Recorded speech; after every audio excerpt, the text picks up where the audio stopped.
Captain Gerhard Seehausen is seeking his target in a tight U-boat on March 5, 1944. Fire! A ball of fire erupts from the cargo ship. What a success. They have sunk 4 ships so far on this mission. The submarine in question is the U-66, which was among the war's most effective U-boats. There have been 36 casualties and more than 200,000 tons of cargo and ships lost at sea as a result of its involvement in 4 wolf packs. Germany is planning its next hunting ground, its spirits lifted by its victory. I think we should hunt here. Lieutenant Commander Brent Abel, on the U.S. destroyer USS Buckley, gets the transmission from hundreds of miles away. Sir, we are receiving directives from Block Island. A U-boat launched an attack at 0356 UTC on coordinates 7.36 east, prompting an order for a task force to search the area. You reply, and we copy. Keep the heading at 150 and the engines running at full throttle. Abel is on board his ship as part of a U-boat hunting party that has a specific target in mind. The Germans surface at a prearranged meeting spot west of Africa as their supplies run low after months at sea. At the conning tower, Captain Seehausen watches restlessly. Nothing still. Nothing from the lookout, sir. They're late. Now stranded on its own with little fuel and torpedoes, U-66 is evading American patrols in the sky and water. While they wait for a prearranged replenishment, they sail in a circle. However, it is not visible anywhere.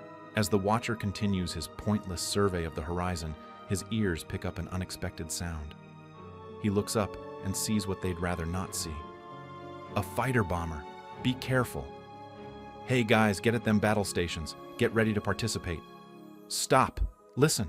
Lieutenant Jimmy J. Sellers, flying in an American TBM-1C bomber, surveys the ocean from a distance.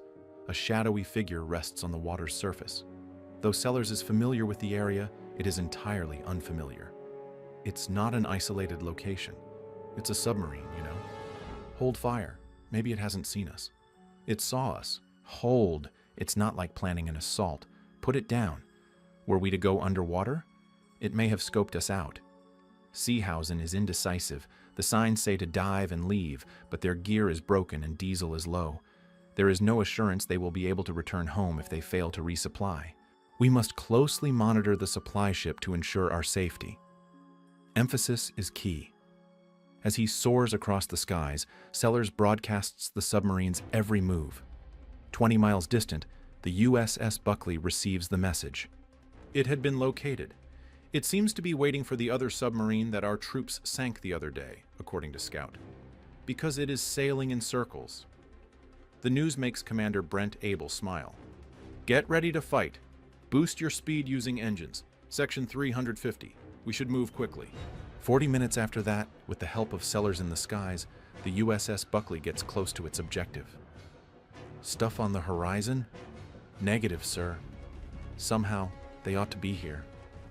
Detection bearing 335.14000 yards. Nothing but darkness greets Abel as he searches the seas. How are his gunners going to hit the darn thing if he can't even locate it? He takes a glance west with his binoculars. The large moon hovers low over the horizon, creating a lengthy and stunning reflection across the waves. An idea occurs to him. Heading 340. Let's put that sub to our west. The German U-boat watchers spot the ship off in the distance. Go south. What kind? Unknown. Too dark. Shall we call out to them?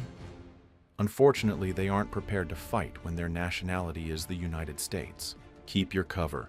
Be silent and use passive sonar exclusively. You must be on high alert. As time goes on, 2 ships draw nearer. While watching the water, Abel can see the submarine's outline above the surface. Still, he keeps the fire going. Meanwhile, the U-66 crew is closely monitoring the mysterious ship as it approaches. They must have seen us already. Launch identification flares. No reply, sir. Everyone in the room feels a shiver go up their spine. I understand now. They don't seem welcoming. Section 0. Stern torpedoes prepared for launch. Yes, sir. Were we able to dive? With our sticky valves, it would take 15 minutes. After that, let go of the matter. Retain the troops manning the machine guns.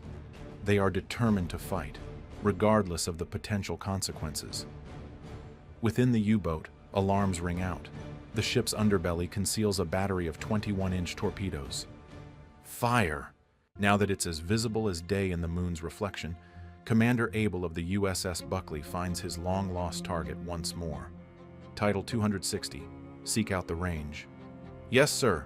With a sharp turn to port, the helmsman directs the destroyer escort directly toward the adversary. However, no one on board notices a torpedo outside the ship, where it would have been had it not changed course. Torpedo missed! Open fire with all the guns! The hostile submarine's muzzle flashes illuminate the scene. Identifiers are circling the American vessel. Commander Able doesn't waste a second before shouting, "Open fire!" to trigger their own weaponry. The 20mm, 40mm, and 3-inch cannons all explode simultaneously, unleashing a barrage of lead cannonballs upon the Germans. Their accuracy stems from their meticulous preparation and the favorable lunar alignment. Heavy gunfire shakes Seehausen's post, but the armor protects U-66 from the shells that smash upon its deck. We've taken a hit. Continue firing until I get a damage report. Sellers communicates with the battle group by radio while in the air, relaying battle information. Buckley has opened fire. Sub is returning fire. I have never witnessed such focus before, man. Buckley is wreaking havoc on the control tower. Holding their position and striking back with all they have, the German gunners bravely face the approaching shells. However, amidst the chaos and darkness, they aim too high, and their valor remains unappreciated. As they fall one by one, the cannons go silent. Under Commander Able's binoculars, he watches as the submarine prepares to emerge from the moon's reflection. A fire alarm has gone off. While we can't see, don't waste bullets. Turning around, exactly as U-66 needs a break, the bombardment stops. Wounded crew members seek refuge in the hatches while new crew members take their places. Here is their opportunity. Shells fly through the air as the destroyer escort's AA weapons go off. Although the U-boat gunners make an effort to lower their sights, it is extremely difficult to determine the range of a black object against a black backdrop. As the destroyer escort opens fire on the submarine from all sides, the United States intensifies its artillery bombardment. Despite being totally unprotected, the U-boat gun crew courageously keeps firing and loading, even though bullets are crashing all around them. As they work, the mayhem fades. One shot pierces the Buckley's smokestack. However, the enemy is beaten into submission by Buckley's armaments, and the forecastle is torn. Seehausen calls evasive tactics all the way through. In an effort to evade the merciless enemy fire, the sub is continually swerving to the left and right, but this just serves to bring them closer to Buckley. Captain Seehausen gives the command to turn around and face the enemy from the U-66's control tower. Number 210, let off the final torpedo. The torpedo launches out of the tube, carrying the German crew's last chance. Uncertain of his enemy's strategy, Commander Able observes the submarine's maneuver. As his men keep firing with remarkable accuracy, hitting target after target, he follows their every move. The sonar operator then contacts him. Skyjacker on the starboard bow. Starboard rudder.